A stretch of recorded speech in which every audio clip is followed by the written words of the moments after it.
We're in chapter 9, right? That's where we are. Chapter 9, and we're at the point where we're going to see the conflict, because we've spoken about the fact that we have two souls. And we have spoken about the fact that those two souls originate or essentially run from different perspectives. So the Nefesh HaBahamis, the animal soul, as its name implies, it's an animal. That means to say that it's an impulsive creature. And that does not mean to say that it's bad.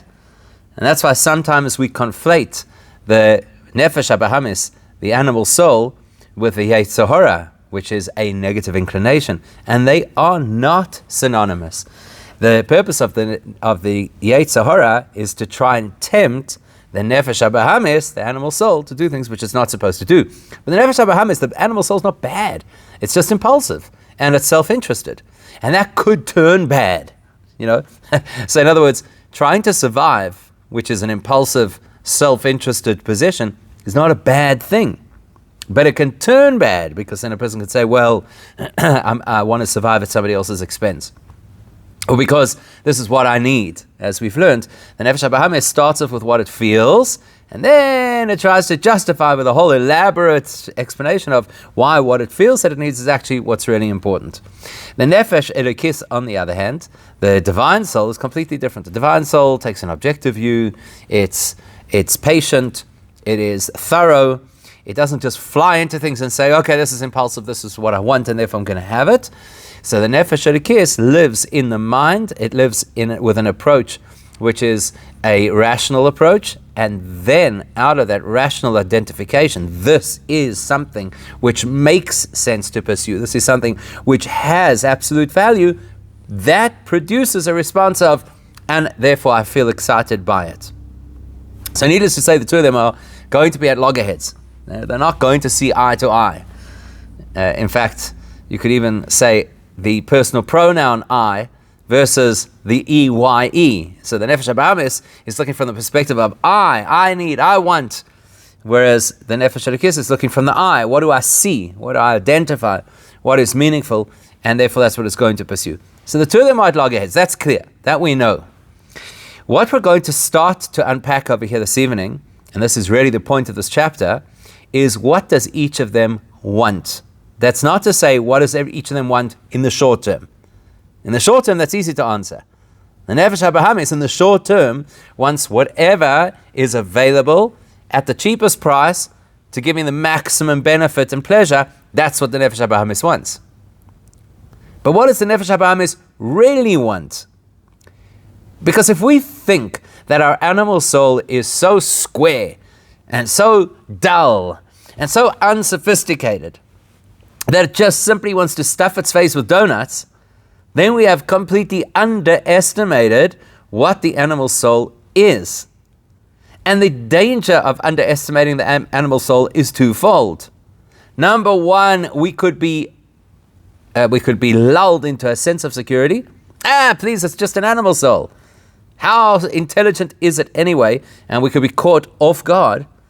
Possibly, and possibly even more importantly, if we underestimate the value of this animal soul, then we also underestimate the value of what goodness we could achieve using the animal soul.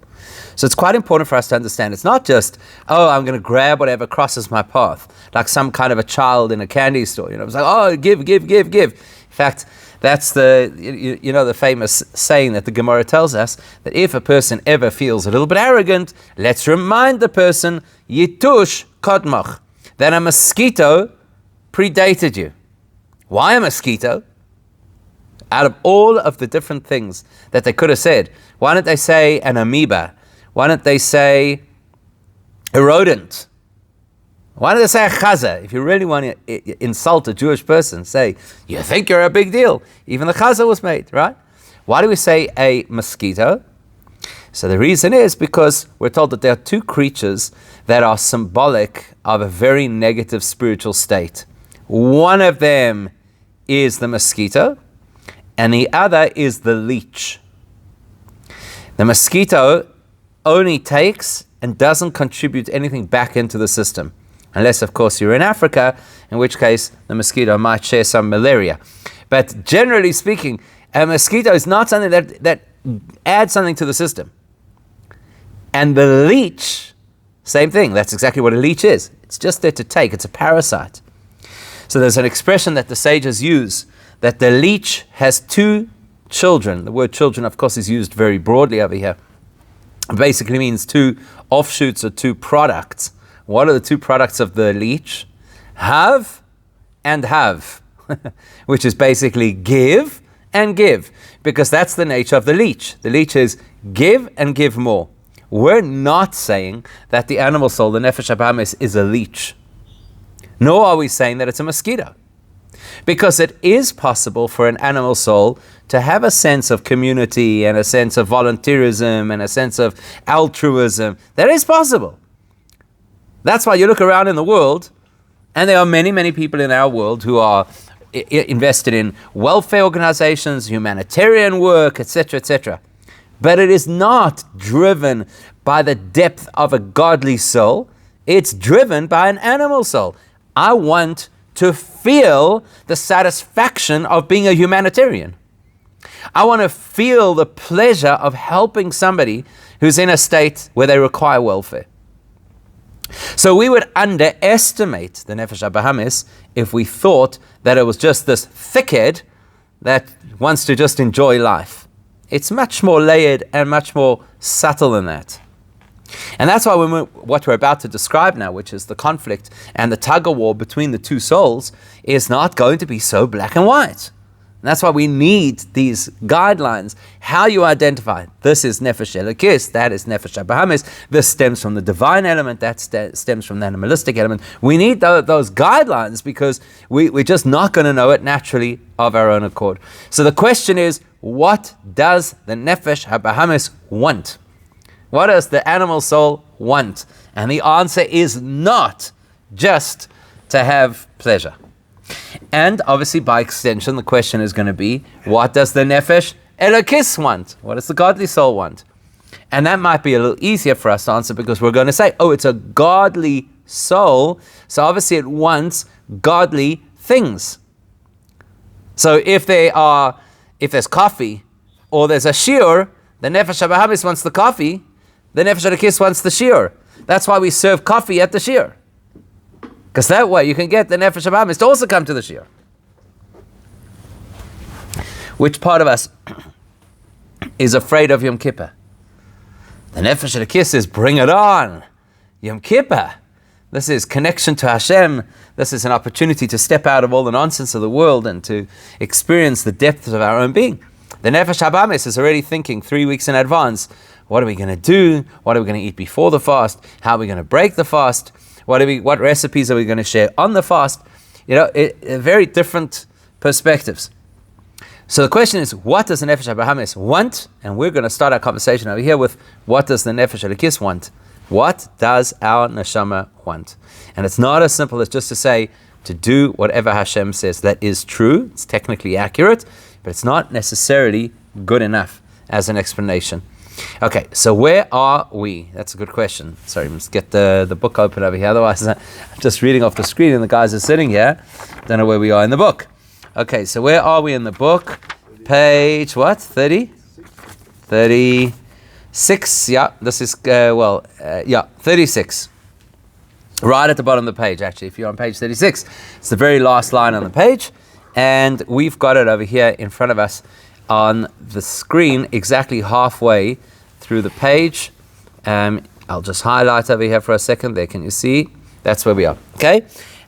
Now, you might remember that when we started this chapter, one of the things that I used as an introduction to the chapter was the story of our matriarch Rivka and how she was pregnant. And of course, in those days, they didn't have the ultrasounds that we have today. And she was very concerned about the fact that she didn't know she had twins. So she was concerned about the fact that wherever she seemed to go, there was another reaction inside of her. And the reactions were completely contradictory. So if she passed an environment that was very holy, there was this whole tumult inside of her. And she said, oh, wow, I've got a very inspired baby. And then if she passed a pagan place of worship, there was an equal tumult. And then she thought, okay, I don't know what kind of a baby I have. So she goes to the prophet at that time, who was Shem. Shem is the son of Noach, and he does not an ultrasound, but an ultrasound, which is the holy version, the prophetic version, and he tells her, listen, actually what's going on inside of you is there are two very different children, and those two different children are going to amount to two different superpower nations, and they're going to struggle with each other. And when we learned that right at the beginning of this chapter, we learned it as that being a template for the internal struggle. So of course that's an external struggle between two massive, powerful nations who are going to fight with each other for dominion, but actually it's a reflection of what's going on inside of ourselves in a micro level, and that's what we're going to have a look at now. So we're going to start with an extract from that conversation with Shem, the prophet, and Rivka, the mother of these two great nations that are going to struggle through history. Hine ksiv. The pasuk tells us, the verse tells us, that when Shem gives his feedback, his report back to Rivka, and he says that you've got these two children who are going to become these two superpowers, ksiv, the pasuk says, ulo'oim milo'oim yemotz. That one nation is going to struggle or wrestle with the other nation. So, in the simple version of the story, they're going to fight for control of the world. I don't know if you've ever come across this, but there are some people in the world who believe that the Jews control the world. Have you ever seen this? Never heard of it, right? Right. So, why do people have this? Have you ever wondered where, like all these things, the protocols of the elders of Zion, and like all these anti-Semitic tropes about the Jews controlling the world, where does it stem from? Simple. From the fact that they want to control the world. In other words, there's an expression, Rashi uses this expression, and it's from the Gemara. The expression is that kol ha-poisel b'mumoy poisel. The nature of people is that if we want to somehow either expose or shame another person, without realizing, we'll typically choose our own faults to project onto somebody else. So this obsession that everybody has that the Jews control the banks and the Jews control the media and the Jews control the world is really this subconscious expression of the fact that they're saying, well, actually we want to control the world. Think about it. If you didn't want to control the world, why would you be bothered by the fact that you think somebody else is trying to control the world, right? It's classic. It's that classic insecurity. You know, if this wasn't on my agenda, it wouldn't. I'd say whatever, as long as they're not harming us, whoever wants. But the fact, so this is la'oim la'oim yemotz. This is this power struggle that is described so early on in the Torah. There's going to be this power struggle between two cultures, two societies, two nations, each of which wants to dominate the world. One wants to dominate the world, as the Torah describes. Esav is the man of brute strength. So the way in which Esav wants to control the world is exactly that, with brute strength. You go through the history of the world and you'll see that those nations that trace back to Esav's lineage, that they were always the conquerors, and they were always the colonialists, and those were the people who always wanted to control the world through force. And Yaakov, on the other hand, the Torah describes as somebody who is meek and somebody who's very sincere. And Yaakov doesn't want to control the world in the classical sense, but Yaakov wants to infuse the world with meaning and with higher values and so on and so forth. So it's exactly the same thing that's happening inside of ourselves. There's a brute force inside of us, and there's a subtle force inside of us.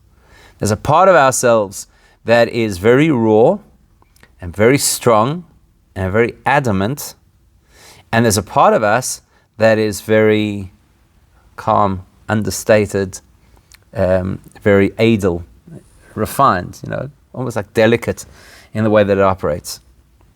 And each of them wants control. So we've got to understand what this means. So why are we applying a verse about two superpowers vying for control of the world to try and understand our internal workings? So he'll explain. Ki haguf nikra ir ketano. Because our body, the human body, is nicknamed, and certainly in the context of our conversation, is nicknamed the miniature city.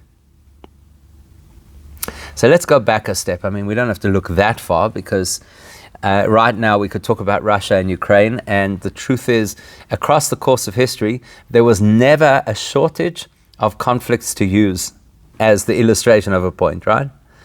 So what's the conflict? What's the conflict between Ukraine and Russia? What was the conflict in its time between the Bosnian conflict, the Serbians and the Bosnians? What was the conflict between what is the conflict with China, Tibet? Go back further in history, the Second World War, local, the Hutsis and the Tutsis. Like, what's ultimately, what is every conflict really about? Who's gonna take over that? That's what it is. So one place, for example, has resources, and the other place wants those resources. Or there's some kind of history over here. Once upon a time, like centuries ago, this used to actually be ours. Now we want it back, or whatever the particular thing is. It's somebody's looking to control the space. That's what conflict is. So internally, we've got to define first what is the space. So the space is the body. Now this is where it gets really interesting. Because if you want to be a neshama, and you want to be effective in this world, you have to live in a body. There are no other options. There's no other way for a neshama to have an impact in this world except to be in a body. Right? So whoever controls the body is going to have the ability to achieve what they believe life is all about. So there's this Ir Ketana, there's this miniature city, which is the human body. And in the same way as any city has a whole lot of different elements to it and a whole lot of different resources, so does the human body. It's got a brain, which is an intellectual resource. It's got a heart, which is an emotional resource. It has various other components. Some of them are action related. Some of them are insight related. Whatever that, you put it all together. So if what do you do in the strategy of overtaking a city or overtaking a country? What do? You have to go bit by bit. There's certain things that you have to kind of take control of, and that's how you control the city. So you've got to control the water source, for example. You've got to control communications, the media, the major roads. These are the things. So it's exactly the same kind of conflict that's going on internally. Who's going to control how the mind works? Who's going to control what words we say? Who's going to control how we look at life? So the conflict between our neshama and our animalistic soul is for who is going to be in the driver's seat of this miniature city called the human being. Me. Who's going to be my driver? In exactly the same way as in a city, you could very well have two kings who are at war for control of a city.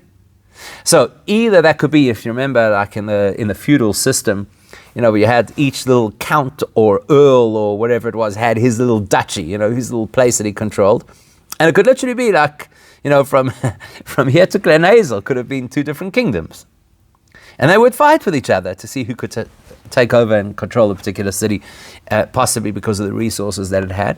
But the truth of the matter is, I don't know if you've ever been on the tour of King David's Tower, Migdal David, as you come into the old city of Yerushalayim. So if you go on that tour, one of the things that they do on that tour is they explain the strategic significance of Jerusalem in the region across history.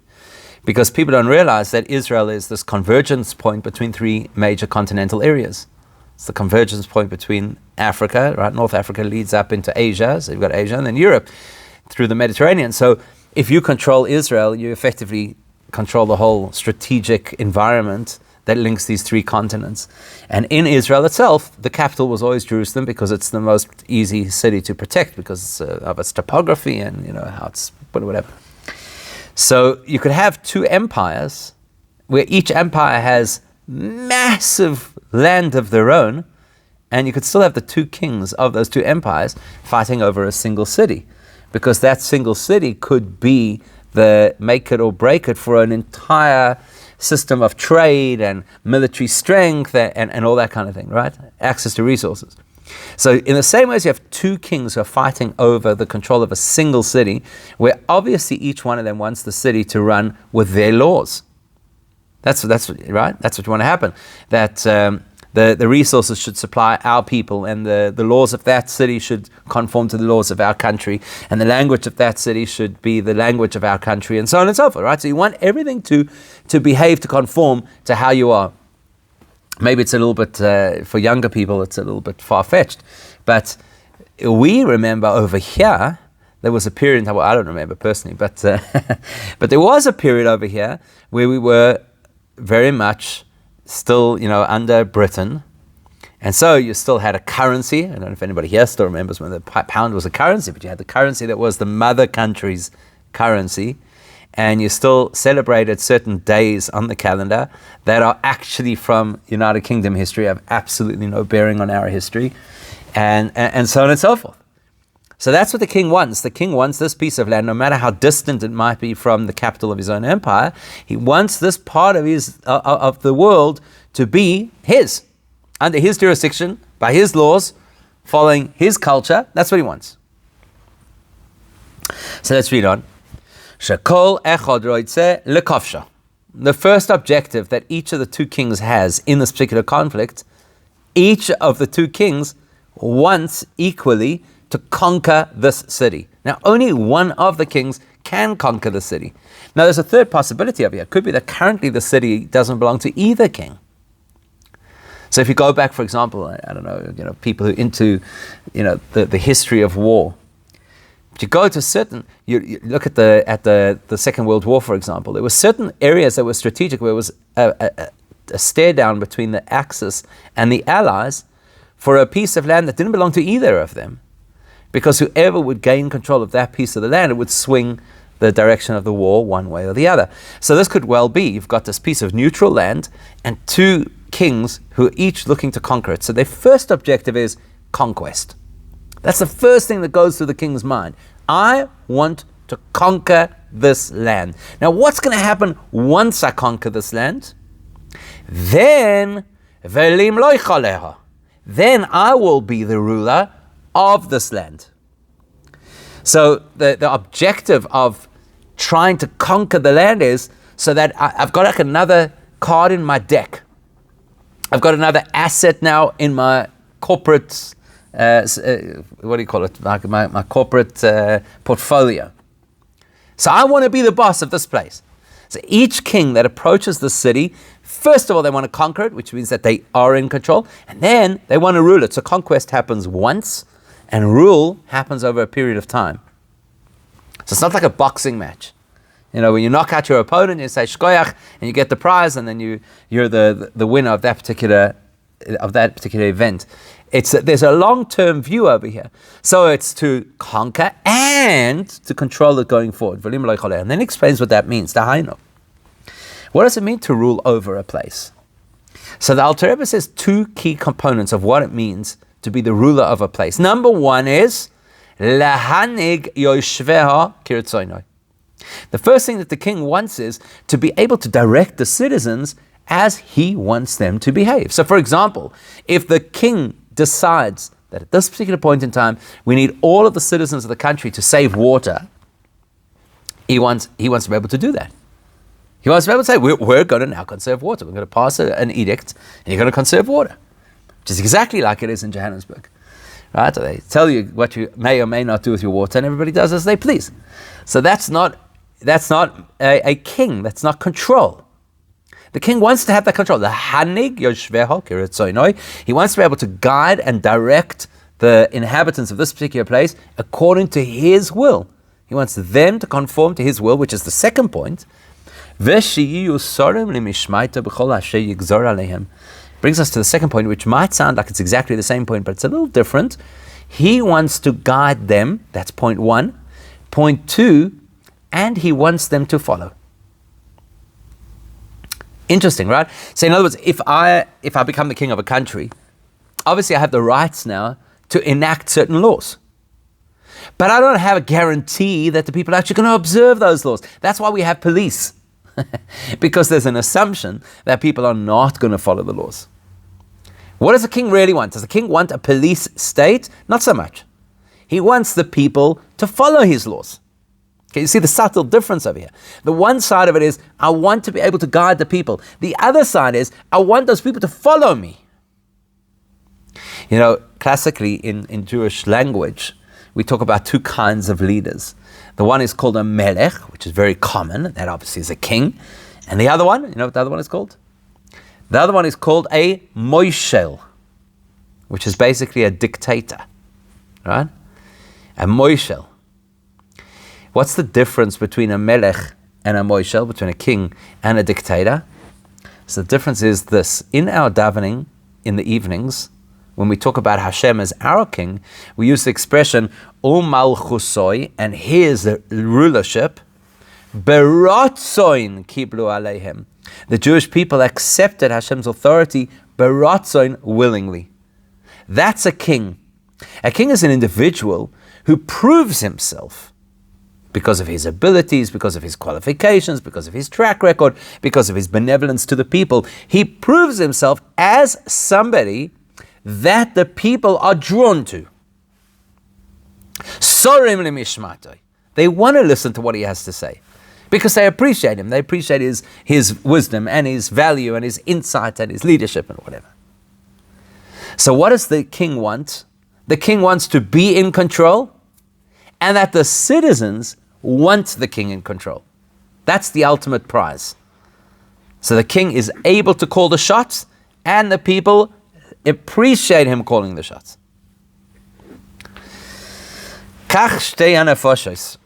So exactly that kind of conflict that could exist between two kings who each obviously have their own agenda, and they're both vying for control of a single city. It's exactly the same thing that happens with our two souls. Which is, so who are the two souls? He reminds us, Ho'eloikis on the one hand, in the red corner, you've got what? The godly soul. And in the blue corner, Vehachiyunis Habahamis Shemei HaKlippa. The vital soul, because it's what keeps us alive, which is animal-like in its character, because it's impulsive and self-interested, and it's Meha Klippa, as we've already learnt right from the beginning in chapter 1. It originates from an environment that is blind to godliness. These are the two, Nilchamois Zoi im Zoi, that are fighting, that are battling with each other. And what are they battling over? What's the prize? What's the objective? Alaguf. They're fighting over the body. And fighting over the body means v'chol eivorov. Every limb and organ within the body, they're fighting for control. So let's take it back to regular geopolitics. If there was a king who led his people, or led his army to conquer a particular city, and they succeeded in conquering the whole city except for the one highway, let's say it was Joburg, and they were able to conquer the entire city except for the M1 highway. I would say, well, that's not considered a conquest. Right? Because if you want to be the king, you want to be in control, then it must mean that you're in control of everything. So let's say, for argument's sake, that the king becomes the king of a particular city, and now that the king becomes the king, things are amazing.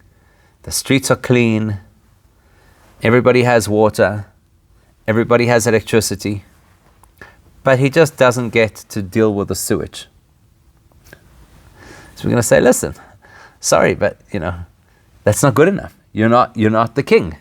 You're not really in control of here, because there's an area of the city that you are just not in control. You're not on top of it. You're not running it. It's not working. So what would happen if one of the two souls was able to master the whole body except one part? One part. Let's say a person who's, we'll put this into terms that people could relate to. Somebody is very, very frum.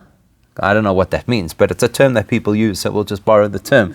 So somebody is very, very frum, but they just don't know how to control their mouth. So they're constantly speaking negatively about other people, usually about people who are not as religious as them.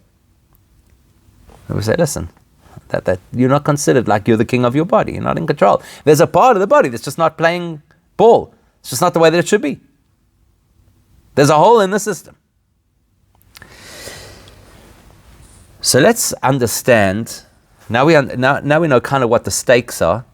The Nefesh Elokis wants absolute, unmitigated control of the body. And so does the Nefesh Abahamis. So the question we now have to explore is, what does it look like if the Nefesh Elokis succeeds? And what will it look like if the Nefesh Abahamis succeeds? What you're going to find fascinating about this chapter is, from here until one line before the end of the chapter, we are only going to discuss the objectives of the godly soul.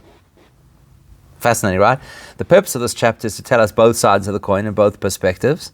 we're going to spend the lion's share of this chapter talking about the perspective of our neshama, of the godly soul. And then literally in one line at the end, he'll say the other side of the coin. And that's a fascinating principle. We have to obviously wait until we hear how that works and what that principle is to appreciate why he's done it in this particular way.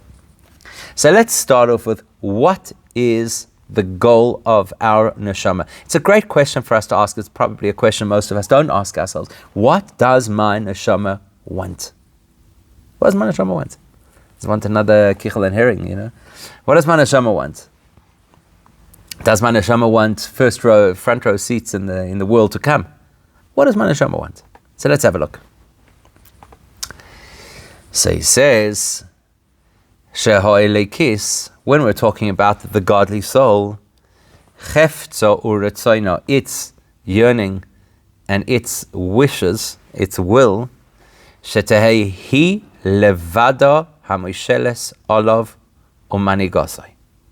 What does the neshama want? If we would sit down in an interview, let's say we did a podcast, so we had the neshama on as one of our guests, and we had an interview with the neshama, and say, neshama, what do you want to do? The neshama would give an answer that is highly unpopular. Because you know what the neshama would say? I want to be in absolute control. I want to absolutely control the body. That's what I want. That's what the neshama is going to use, speak to your neshama. That's what it's going to say. I want absolute control. So Moisheles, do you hear the words here? Moisheles, not necessarily the word melech. Moishel. He wants to have that kind of power, even if it means that it has to be a form of compulsion. That's what the neshama wants, to be in control of the body. V'chol oivorim yihu sorim limishmaito. And what the Nefesh Elikis wants is that every single part of the body should be naturally aligned with what the Neshama wants, ubetelim etzla, and completely subservient to the Neshama, legamre, completely, merkava eleha, and should be like a vehicle for the Neshama. Okay, let's just stop here for a second before we go any further, because it's going to tell us other information too. There is an expression we've just touched on, and it's an expression that will come back again later on in Tanya when we get to chapter 18, please God.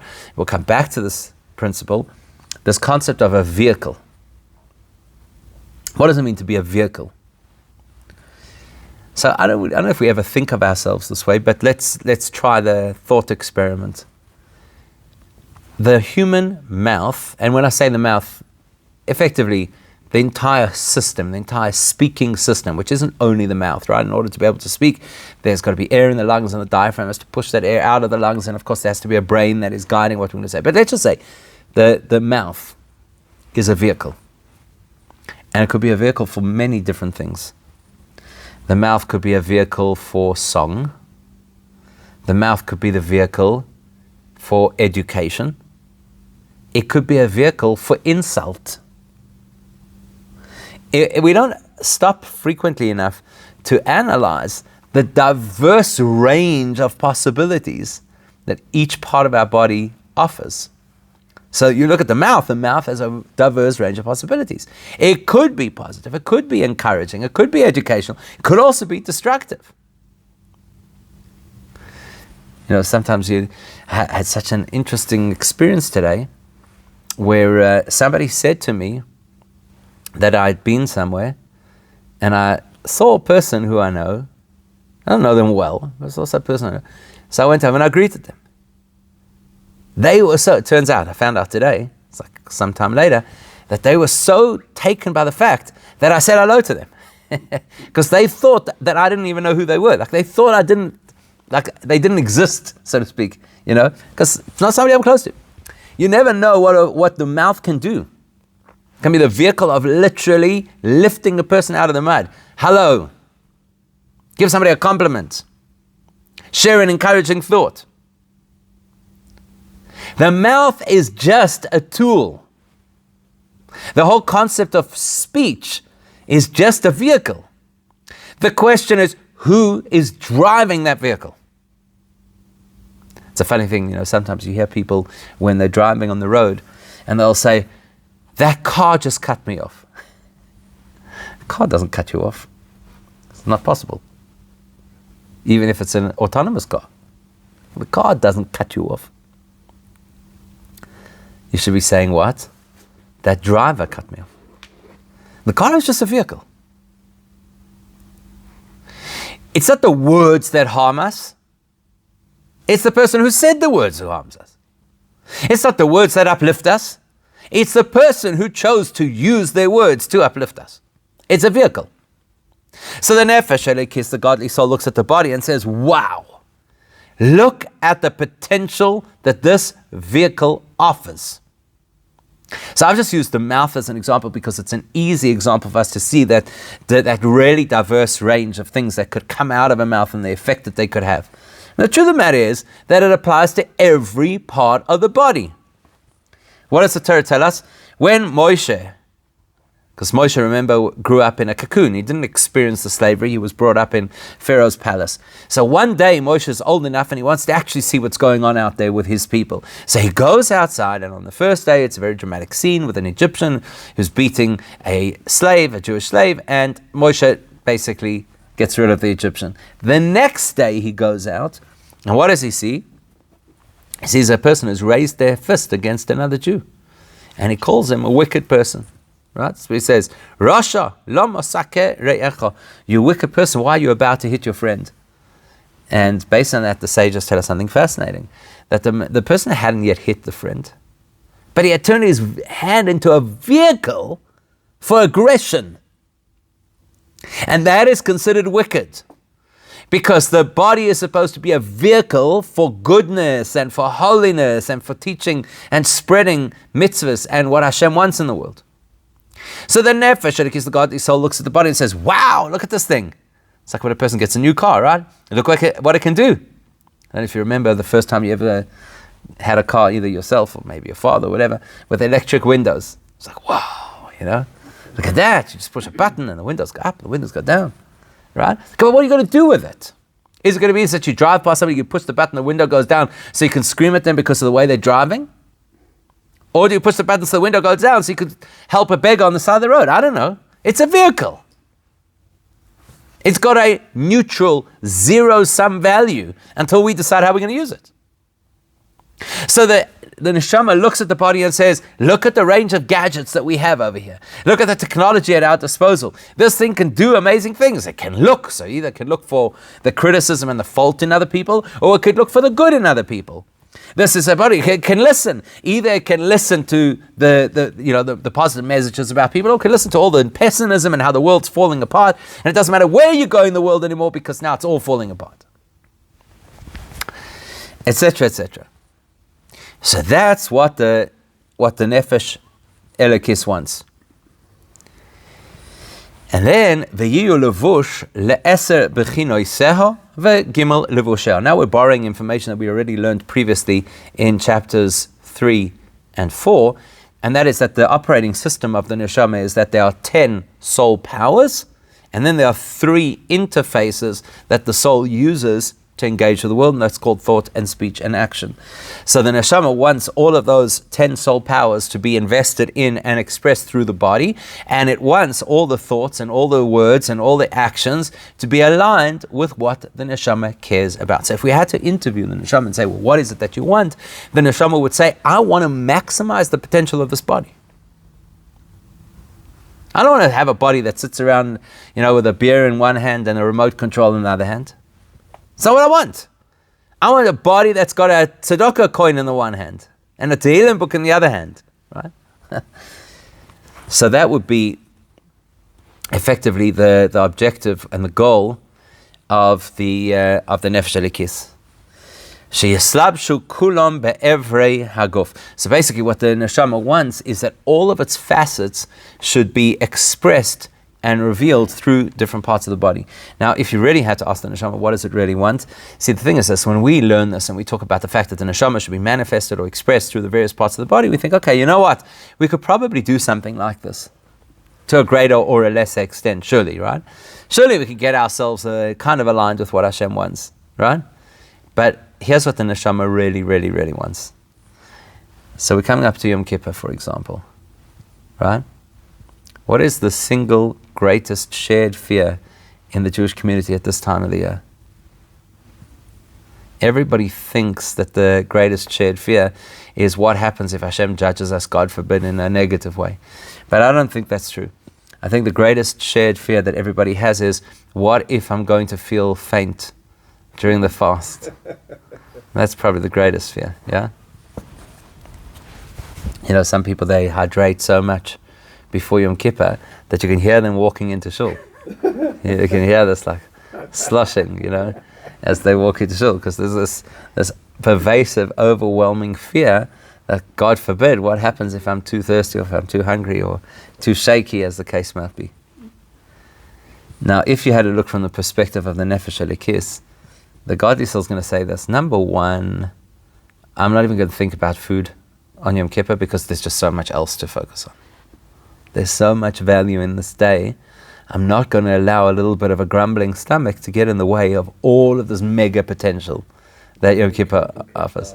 Not even Coke and crushed ice. Exactly. So that's the Nefesh Elikis. Nefesh Elikis is like, just let's get started. But it's more than that. The Nefesh Elikis looks at it from the perspective and says, all year long, in order to fuel up the body, you're always putting in these physical fuels, food and drink. And the problem with food and drink is that they have a certain half-life, so depending how old you are, if it's a teenager, the half-life of food, I think, is about half an hour, and then they're hungry again. Once you get a little bit older, your metabolism slows down a little bit, and then you understand why you wait 6 hours between meat and milk, because that's probably as long as a person can go once a little bit older. So the bottom line is, you've got to keep stoking the stove. It's like having a coal fire. You've got to keep putting, or a wood fire. You've got to keep putting in more wood and keep putting in. And that's basically what happens. And there's a certain frustration for the neshama in that. Okay, here we go again. We've got to feed it again. We've got to allow it to rest again. Comes a day like Yom Kippur, and the neshama says, wow, look at this. Today we're going to fuel the human, the body, the vehicle, right? This contraption that we're supposed to use to serve Hashem. We're actually going to fuel it today on spirituality. We're not going to rely on biodegradables. We're going to fuel it with spirituality. The body is going to draw its koyach from the neshama direct, not via cornflakes. It's going to be directly from the neshama. So that's really what the neshama would love that to be the case all the time. That all the time, the nature of our body would just simply be this conduit that's expressing godliness and holiness and neshama into the world. That's what it wishes would be happening. So, okay, we'll get the rest of it. We'll have to leave for next time. But basically, the point is, so the take home for us is this: if the neshama had its way, we would be completely aligned with a whole different set of values and a whole different set of interests to what we typically find that we gravitate to. Because we typically gravitate to things that are transient and things that make us feel good in the now. Whereas the neshama, if it had its way, would be pushing us and propelling us to be engaged with things that are infinite, and you don't necessarily feel the benefit now, but that's okay, because it has absolute value and benefit. There's a whole lot more, of course, that we have to unpack in terms of what the Nefesh Elikis wants, as you can see, because the chapter still goes on for a while. So there's obviously more to it, but that's the intro, to understand what does my neshama want. My neshama wants to have control over the body, so that, as we shall see, so that the body can be as optimized for holiness and spirituality as possible.